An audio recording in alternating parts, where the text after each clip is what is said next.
Olá,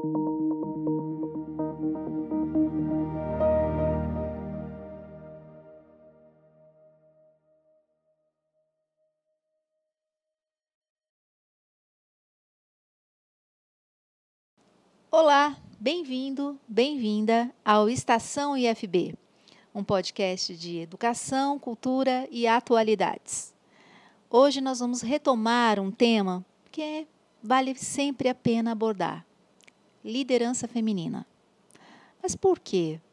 Apesar dos nossos índices estarem muito melhores hoje em dia, né? Um pouquinho melhor, nós ainda estamos longe de alcançar sequer os 30% da equidade esperada com relação aos postos no setor público, privado e financeiro também, no bolso e na bolsa. E para falar sobre liderança feminina, eu estou aqui no estúdio do IFB com uma mulher ousada. O tema é liderança feminina, mais ousadia, por favor? Por quê? Cris, desculpa, antes deixa eu me apresentar visualmente para quem está apenas me ouvindo. Eu sou uma mulher parda, de cabelos grisalhos, curtos, cacheados. Nesse momento eles estão um pouco molhados. Eu estou usando uma blusa azul marinho do IFB e é isso. E eu estou aqui com a diretora do IFB Campus Brasília, Cristine Rebouças Lourenço. A Cristine coordena uma instituição, um campus, que é o nosso maior, com mais de 5.000 alunos e mais de 200 servidores. E é ousada. Então, seja muito bem-vinda e se apresente, por favor. Obrigada, Ana. Boa tarde, pessoal. Eu sou Cristine Rebouças Lourenço. A maioria das pessoas me chama de Cris, né? Eu sou uma mulher branca, de cabelos castanhos, mais ou menos na altura do ombro. Agora eles estão presos. Acho engraçado, hoje em dia o povo fala de forma desconstruída, né?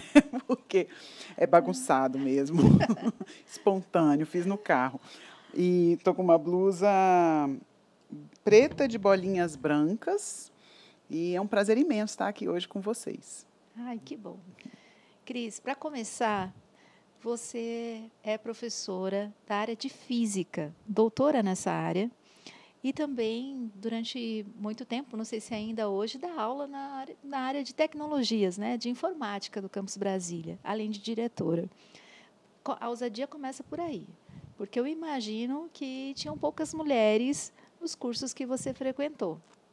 Tinha. Quando eu entrei, eu me graduei na Universidade de Brasília, né? E quando eu entrei, foi uma turma de 30 pessoas, das 35 eram mulheres e 25 eram homens.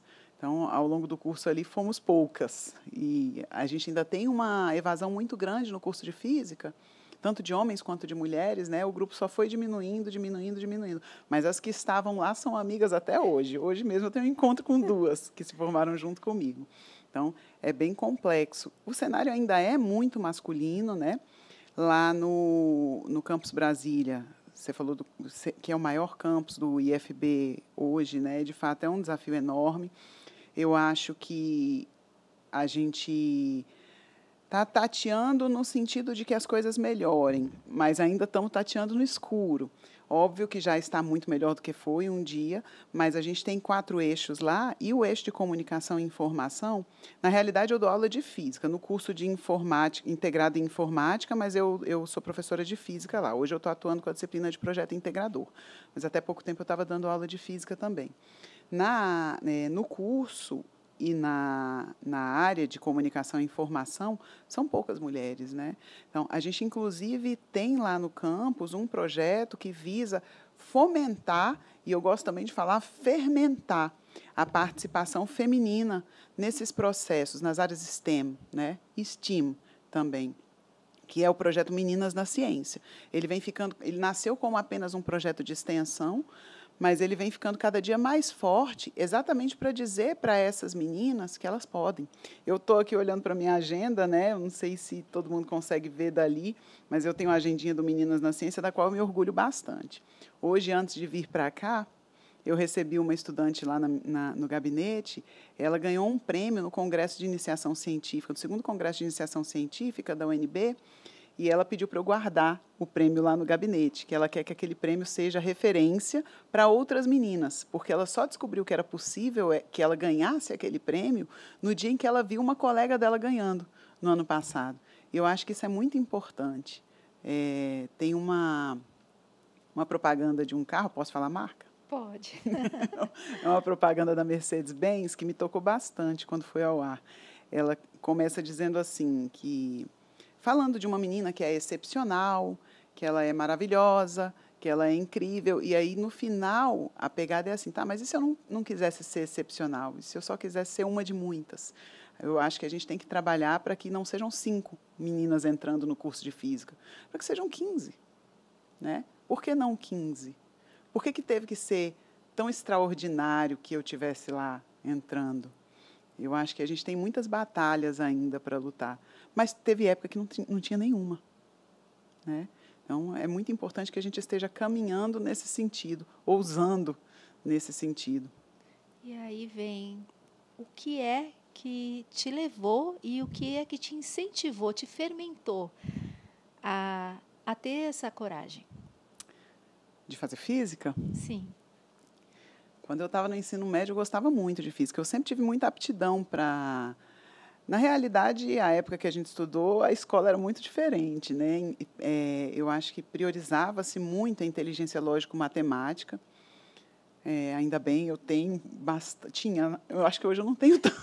Eu acabei me enveredando por outras áreas de estudo e exercitando outras áreas também. Mas eu era muito boa em física, em matemática, em química. E eu me interessava muito por esses assuntos. Né? Eu acho que eu sempre fui uma pesquisadora nata, uma desbravadora, assim, desde as brincadeiras de criança até... Eu sempre gostei muito de brincadeiras que eram, à época, mais masculinas, talvez, tipo videogame. Né? Eu tive um videogame que era chamava Tiger Heli, o nome do joguinho, que era uma guerra de ficar... tipo uma batalha, um negócio de navio. Eu era muito pequena, não lembro direito, mas eu gostava de brincar de boneca, mais Barbie, mas eu também gostava muito das outras coisas, né? Então, eu acho que esse estímulo dessas outras brincadeiras também me ajudou a desenvolver essa parte lógico-matemática que acabou se sobressaindo no meu ensino médio. E quando a gente termina o ensino médio, a gente ainda é muito jovem. Então, acaba que a escolha profissional é muito orientada pelas experiências, pelas vivências de sucesso que você tem ao longo do ensino médio. E, como eu tinha muito sucesso nessas áreas, acabei escolhendo uma área de ciência. Eu gostava muito da docência, eu brincava muito de ser professora. A minha madrinha é professora, então seria ali um alinhamento perfeito. Eu poderia ser professora de física. Muito embora eu não tivesse coragem de admitir para mim mesma que a docência seria uma possível profissão. Então, eu entrei na universidade para fazer o bacharelado e depois que eu me inscrevi na dupla habilitação para a licenciatura. Mas, quando eu entrei, na minha cabeça, assim, e o que eu dizia para a minha família é que eu ia trabalhar na NASA. Eu acho que como a maioria das pessoas que entram para a física. Sim, sim. Então, teve também esse apoio familiar para fazer algo diferente? O que acontece, Ana? Minha mãe sempre trabalhou fora, ela fez um curso superior, né, fez mestrado. Então, eu tinha essa referência. Meu pai me apoiava, mas ele tem uma cabeça um pouco mais fechada, assim, com relação ao lugar da mulher na sociedade, com relação às coisas que a mulher pode ou deve fazer. Ele sempre me estimulou, mas ele também tem uma visão de que a gente tem que buscar coisas que nos tragam uma realização financeira acima de qualquer coisa. Né? Então, ele não queria que eu fizesse física. Ele preferia que eu tivesse feito engenharia, por exemplo, porque ele achava que física era uma carreira na qual dificilmente eu ia conseguir um sucesso do ponto de vista financeiro. Né? Mas eu sou teimosa e ousada. Então, eu bati o pé e fiz o que eu queria. E minha mãe me apoiou muito nesse processo, muito mais que meu pai. Sim. Muito mais. E nós estamos falando sobre exemplo. Exemplo é uma das tônicas que podem impulsionar outras mulheres, né? Nós estamos no IFB num período muito bom, porque a última eleição que teve, nós tivemos 3 diretoras e também estamos nesse momento com uma reitora. Isso é um bom exemplo para muitas meninas, muitas jovens, a se candidatarem também à representação estudantil, a estarem presentes como liderança na sociedade. Mas eu creio que talvez algumas crenças limitantes impeçam ainda hoje. Uma delas é a questão de gênero, a questão racial, a questão de etarismo também, de idade, né? Ou muito jovens, ou mais velhas. São essas as barreiras que impedem uma menina de sair de plasmar seu sonho e virar realidade, será? Ai, Ana, eu acredito muito assim, você me perguntando isso agora, eu fico pensando nas mulheres que eu já ouvi dizerem que não tem, porque muitas vezes a gente vê que as mulheres, de fato, não vão porque alguém disse para elas, ou alguma coisa foi colocada na cabeça delas de que elas não conseguiriam, mas tem outras mulheres que dizem que não se sentem, que sentem que não têm esse perfil, que acham que isso não seria a sua própria realização. Dificilmente você vê isso sendo dito por uma mulher que não tem filhos, né? Eu ainda insisto que a sobrecarga seja um fator determinante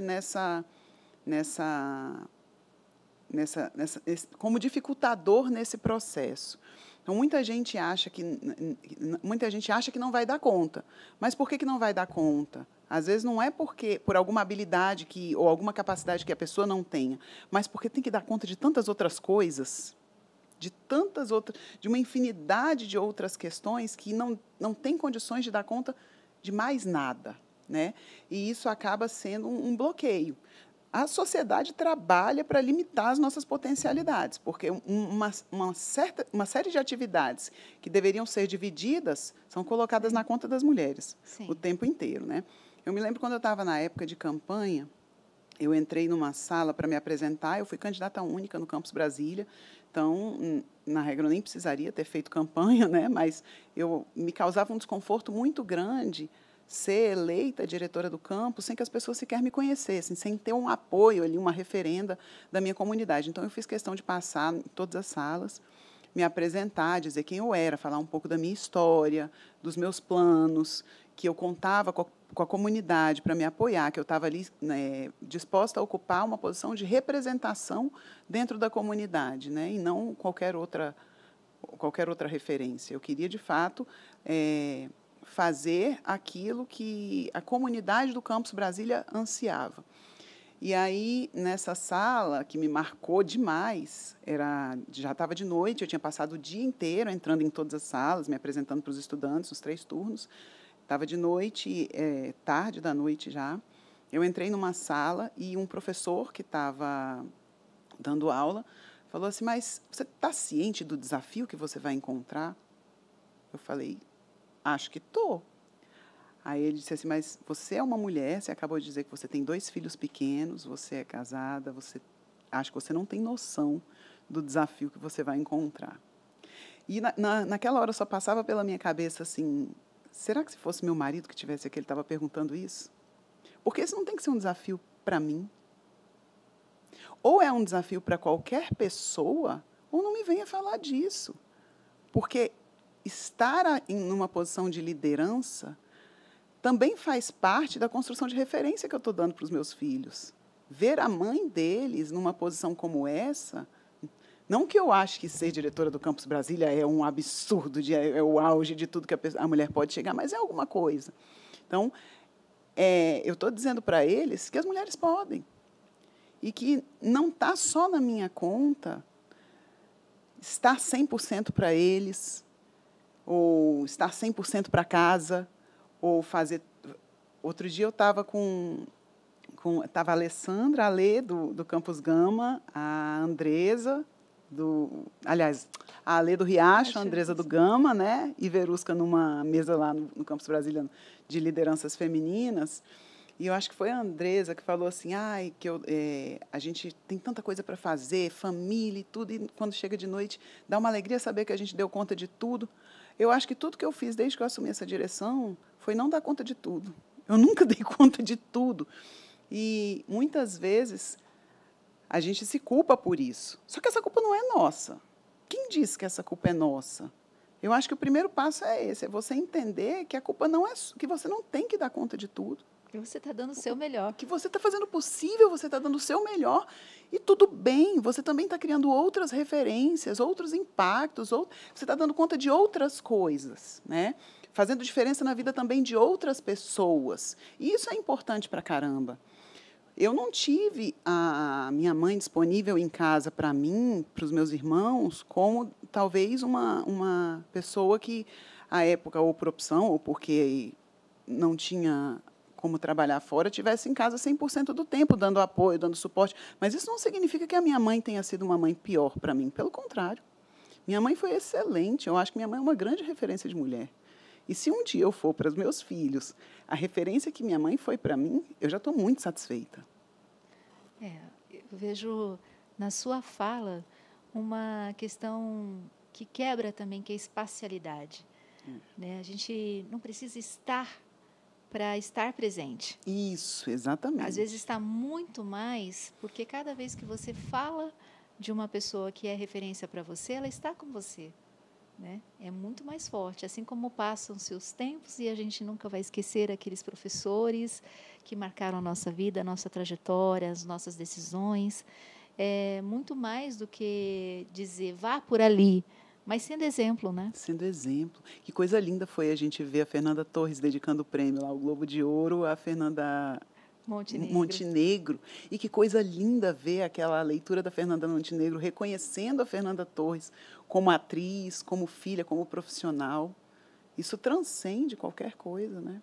A gente está falando de sororidade. De sororidade, de apoio de outras mulheres, de referências criadas. Isso parece que começa a cada vez mais reverberar para mudar um pouco esse sentido cultural que nós estamos ainda na sociedade, né? E preocupa cada vez que a gente ouve notícias de que poucas mulheres se candidatam a cargos públicos, por exemplo. Isso tem a ver com tudo que a gente conversou, mas talvez, não sei se tem a ver com essa questão de expandir esse espacial. Porque se você se sente realizada em casa, se você dá conta dos pepinos da casa, será que, de repente, não consegue dar do seu condomínio, da sua cidade, do seu estado, do seu país também? Nesse sentido de dar conta, não, como você disse, não de deixar tudo perfeito, mas de ter a ousadia, a boa ousadia de ir além. De ir além, com certeza. E é muito importante que você tenha trazido isso. A gente fez um curso, eu fiz junto com a Gislaine, maravilhosa. Que é a nossa diretora aqui de ensino, na Pró-Reitoria de Ensino. Isso. E com a Silvana, que é Silvana Carla. Ela trabalha junto comigo no Meninas na Ciência. Aliás, eu estou bastante afastada do Meninas na Ciência, mas ela é diretora de pesquisa, extensão e inovação lá no Campus Brasília, né? Uma profissional incrível, uma mãe espetacular também e uma grande companheira. Eu brinco com ela, fica falando que eu sou a parceira dela, que é uma expressão que a gente usa lá no Nordeste, né? Silvana é uma mulher maravilhosa também. E a gente fez um curso com a Gisèle Cisac, que é uma autora francesa, de um livro chamado Subversivas, um curso de mulheres na liderança. E aí, nesse curso, ela traz muito essa questão dos limitadores que colocam para a gente dá conta e dá para ir além, né? É claro que, como eu disse para você, às vezes a gente vai perceber que porque você assumiu uma outra função, você deixou um pouco de lado, porque o dia continua tendo 24 horas e só, né? Mas isso não significa que está ruim, porque outras coisas estão sendo feitas, existe um outro público que está sendo alcançado, outras vidas estão sendo impactadas. Nesse exemplo que você deu, por exemplo, da pessoa que cuida de casa e cuida tão bem de casa e pode abrir um pouco as asas e dar conta de um condomínio, essa mulher nunca mais vai dar conta só de casa, porque a cabeça cresce. Né? As possibilidades se ampliam. Ela vai sair do condomínio para outras coisas ainda maiores. E ela vai ser muito mais referências em outras vidas. Né? E é bom. Gente, uma coisa que a própria Gisele falou lá no no curso foi o seguinte, que as mulheres, hoje em dia, né, e no passado bastante também, são as profissionais perfeitas para trabalhar nas organizações que os homens lideram, porque nós somos exterminadoras de excelência. Tudo que a gente pega para fazer, a gente se cobra tanto que a gente faz perfeito. Então, é muito bom você ter uma equipe formada de mulheres, porque elas vão trabalhar e elas vão dar conta do recado. Só que isso dá um espaço muito grande para que os homens façam a parte política da liderança. E se você for parar para pensar, não é justo, porque o trabalho está sendo feito já por nós. Por que não sair dos bastidores e ocupar esses cargos que tradicionalmente são tão ocupados por homens? Aí a gente entra naquela outra pergunta que você me fez, né? Sim. Que a gente muitas vezes não ocupa esses espaços também, não se sente capaz de ocupar esses espaços, mas a gente é que trabalha para que eles sejam bem-sucedidos. Tem um outro ponto também que eu vejo que nós estamos passando, que é a crise de liderança no sentido de formação, porque às vezes a gente tem pessoas brilhantes em algumas áreas, como por exemplo, há um tempo atrás, quem é a referência nas artes, como por exemplo a Fernanda Montenegro. E parece que como se só existisse uma estrela no céu, e não é assim. Novas estrelas também precisam ser formadas, né? Daqui a pouco acaba uma gestão, vem aí um novo período. E como você vê essa questão da necessidade que nós temos de não deixar esse assunto esquecido? Está sempre estimulando, fermentando que novas mulheres, que mais mulheres tenham essa ousadia. Eu acho que o primeiro passo é a gente soltar por aí a fofoca de que somos todas capazes, né? E convencer pela insistência, porque muitas vezes a gente faz convites, agora durante essa gestão, por exemplo, eu vivi muitas vezes a situação assim de fazer o convite para uma mulher que é plenamente capaz, é um destaque na área, você vê que ela daria conta tranquilamente do trabalho e ela fala, não, me deixa quieta, convida fulano.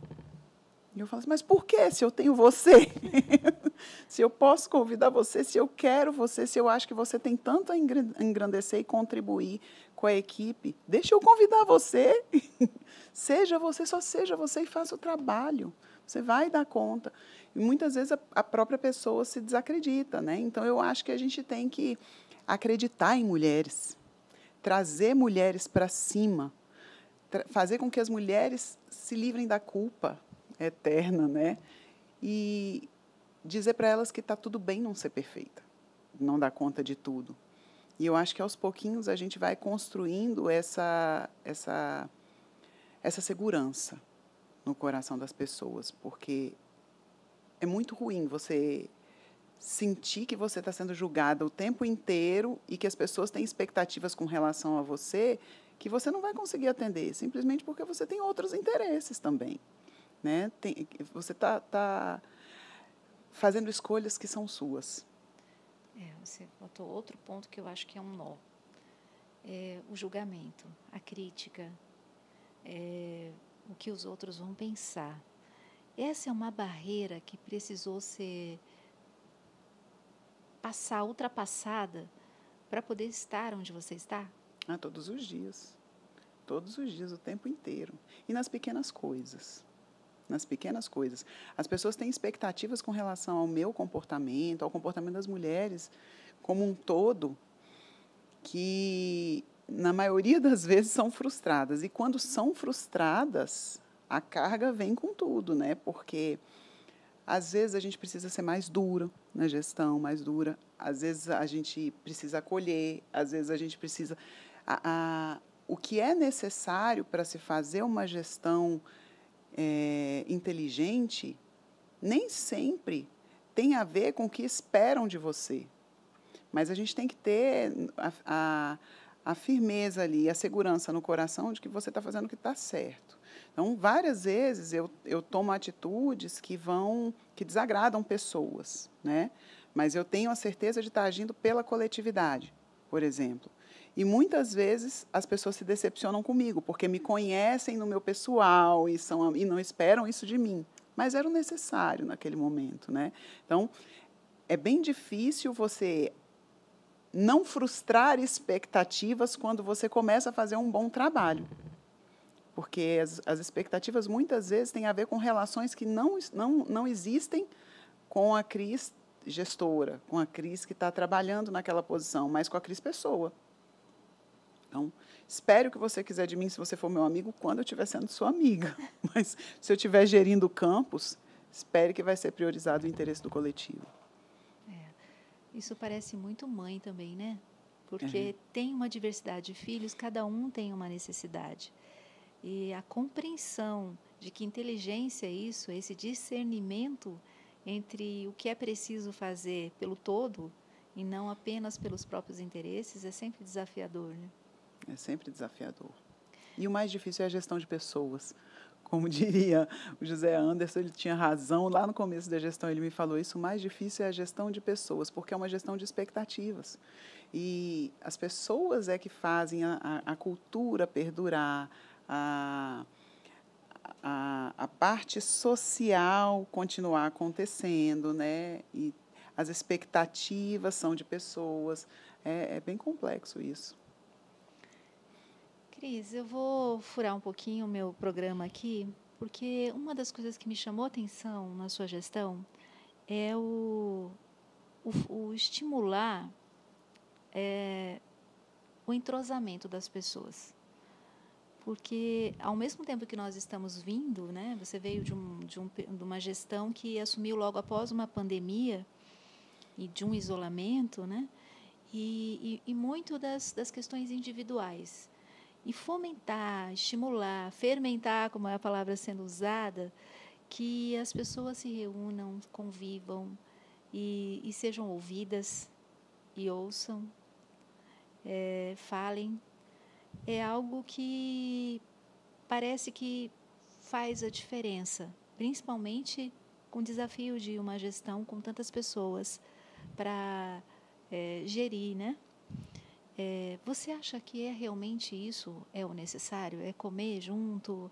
É estar junto? Faz a diferença? Eu adoro gente. Ficar junto, para mim, é bom demais, né? Então, eu entendo o campus hoje como, por mais que muitas pessoas não tenham essa visão, né? Eu gosto muito de estar lá e, para mim, é como se fosse uma grande família. Eu quero ver as pessoas prosperarem, o campus prosperar como um todo, e eu quero ver as pessoas bem. Então, eu tento sempre acolher e ouvir, mas, ao mesmo tempo, eu não sei nem como construir o que eu estou querendo dizer. Eu acho importante pra caramba. Acho importante pra caramba essa coisa do confraternizar, do celebrar, exatamente, e do estar junto para além daquele laço profissional que existe ali. Então, hoje eu tenho na minha equipe de gestão uma grande família mesmo. São pessoas com quem eu converso de assuntos diversos, nos finais de semana, às vezes encontro, vou para o Eixão no domingo, os filhos se conhecem, as coisas vão caminhando para além daquele dia a dia de segunda a sexta, né? E é muito prazeroso estar no IFB, trabalhando e fazendo coisas que muitas vezes não são as coisas que deixam todas as pessoas felizes quando você tem uma equipe fortalecida, né? E quando você tem pessoas que acreditam no seu trabalho. Porque gerir um campus desse tamanho implica em necessariamente, às vezes, desagradar uma ou outra pessoa, né?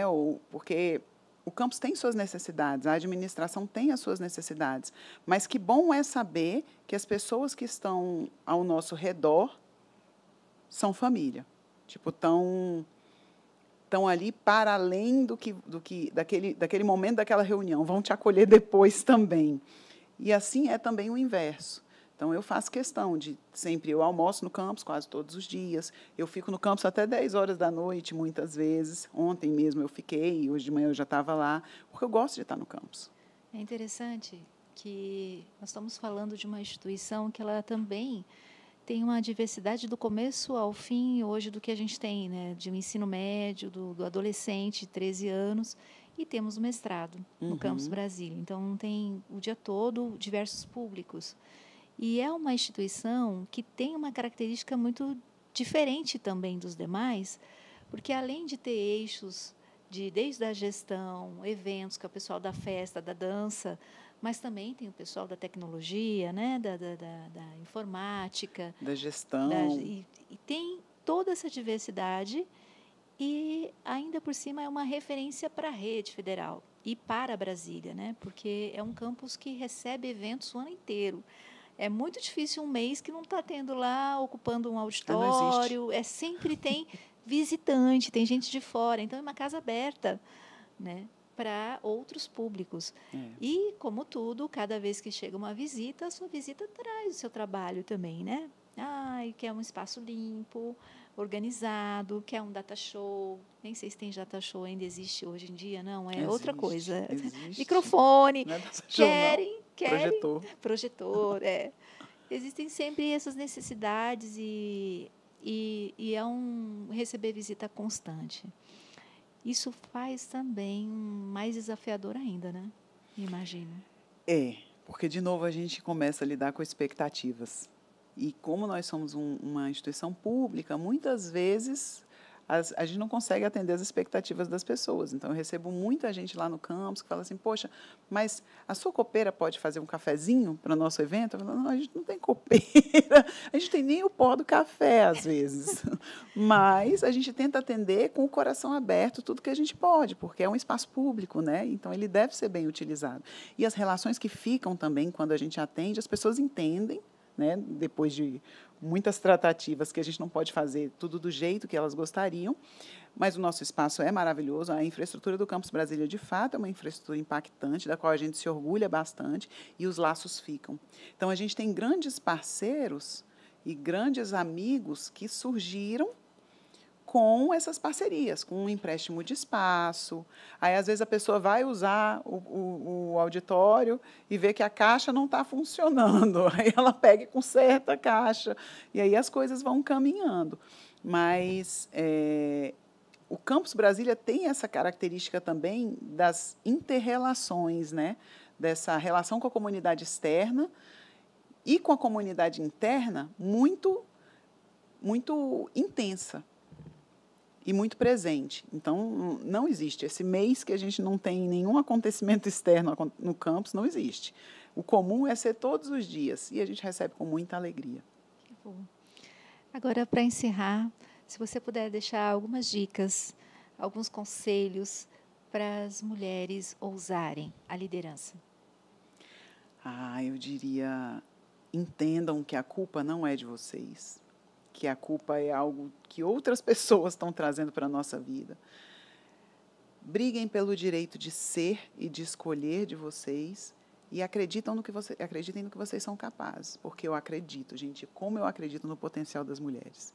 Eu gostaria de ver um mundo, de fato, em que a minha filha pudesse viver sem que ela fosse uma referência diferenciada só por estar fazendo, de repente, um trabalho que seria de um homem, né? Então, que sejam mais e mais mulheres e que a gente possa ocupar cada vez mais espaços com conforto, sem julgamentos, sem culpa e fazendo o nosso trabalho com excelência, porque a gente é exterminadora da excelência, segundo o que a Gisele Csisak fala.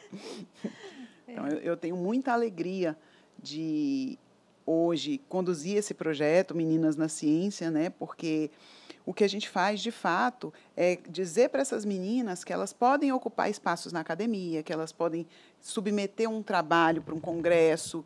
A gente teve uma situação lá no campus também, recente, que uma estudante nossa do ensino médio foi premiada num congresso nacional, né, de interação humano-computador. Isso foi lindo. Foi a primeira vez que um estudante do ensino médio foi premiado nesse congresso. É uma premiação múltipla ali, né? Todo mundo concorre entre si. Então, eu tenho o estudante do ensino médio concorrendo com o doutor. E foi uma estudante menina, do Meninas na Ciência, que ganhou o prêmio na edição desse ano, de 2024. A gente tem muito orgulho disso. E a gente quer ver essas meninas aqui em cargos de liderança, como tantas outras, num futuro próximo. É muito importante para mim isso, emancipar muitas mulheres. Obrigada, Cris. Eu que agradeço a oportunidade. Fiquei um pouco nervosa, mas eu agradeço demais. É isso. Para você que esteve conosco até agora, obrigada pela sua presença. Compartilhe esse podcast e ajude a fazer a diferença, a que mais mulheres ousem a liderar. Até mais!